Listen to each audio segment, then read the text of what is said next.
Welcome to Scrum Masters Elite_UK. Today, let's discuss the contract extension for Rassie Erasmus coaching assistants, particularly Tony Brown, and the rumours about his potential return to New Zealand. Don't forget to subscribe to stay updated. The focus is on the contract renewal process for Rassie Erasmus coaching staff with the South African rugby team, along with speculation surrounding Tony Brown, one of the assistants, potentially returning to New Zealand to join the All Blacks.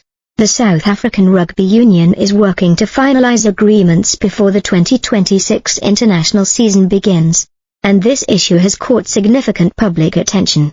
Personal thoughts and viewpoints on the matter may reflect multiple layers of career strategy, team development, and the impact these decisions will have on the future of South African rugby. 1.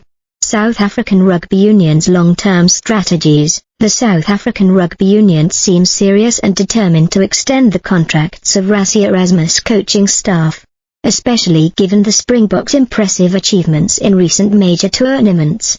This move clearly shows a long-term strategy aimed at building a stable coaching team, not only for the current season but also for future World Cup campaigns. Proposing contract extensions until 2031 reflects careful preparation for the future, with the goal of maintaining coaching stability and continuing the team's strong performance. However, this also makes us think about the pressure that coaches and assistants will face with such long-term commitments. Coaches like Dan Human, Tony Brown, and Jerry Flannery have played a crucial role in the success of the Springboks. But can they maintain motivation and effectiveness over such a long period? Long-term contracts also pose risks, as a wrong decision in coaching strategy or personnel changes could have a heavy impact on the team. 2. Tony Brown's importance to the Springboks. Tony Brown has proven his value to South Africa's national team after joining Rassie Erasmus coaching staff following the 2023 World Cup. The team's performance in tournaments, including winning 2 consecutive rugby championship titles, is a testament to his contribution. This becomes even more evident when we look at how Brown has changed and improved the Springboks' playing style, particularly in attack.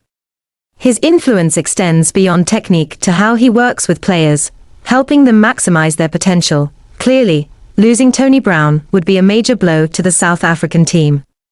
The lessons and strategies he has brought will not be easily replaced.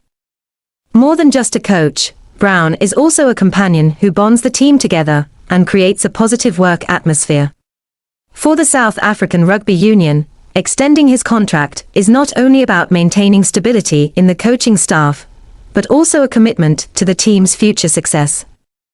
3. The possibility of a return to New Zealand and the South African Rugby Union's response.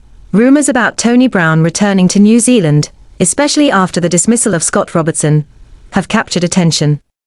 Although Brown has denied any intentions of leaving the South African team, these rumours make one question the relationships between teams and coaches in the highly competitive world of rugby. Brown's candidness in revealing that Robertson had approached him to join the All Blacks is intriguing.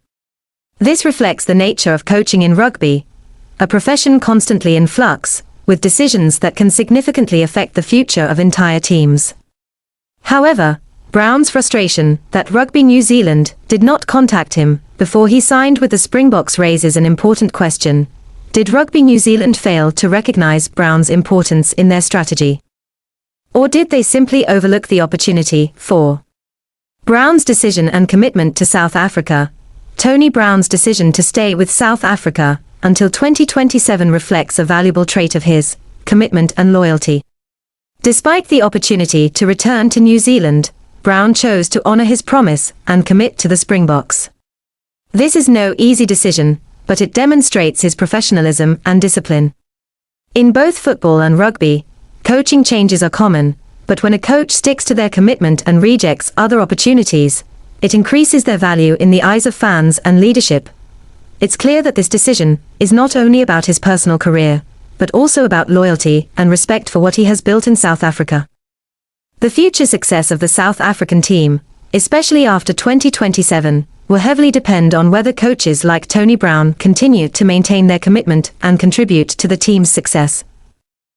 I also find the story about Tony Brown being approached by Rugby New Zealand intriguing. While such rumours are not uncommon in the rugby world, Brown's loyalty in deciding to stay with South Africa until 2027 highlights his professionalism and commitment.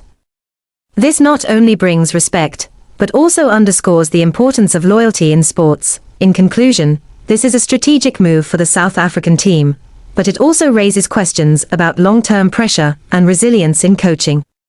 Either way, this decision will have a significant impact on the future of South African rugby.